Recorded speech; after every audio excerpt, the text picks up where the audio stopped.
এবং ছাত্রদল ফয়সাল এবং আমার সাথে যে কোনো সময় থাকা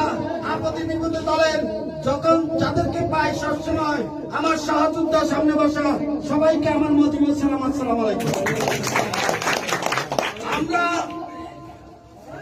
এই রায়পুর বসার একমাত্র কারণ হচ্ছে যারা যুবক আছে,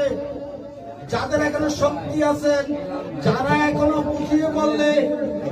4 জনকে বুঝালেন 3 জনে অংশগ্রহণ করবেন, তাদের উদ্দেশ্যে বলবো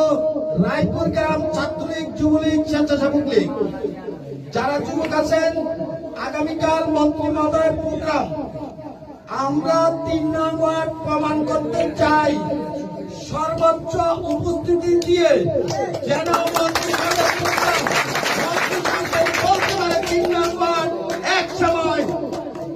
আওয়ামী লীগ খুঁজে পেত না, কিন্তু এখন 4 দিকে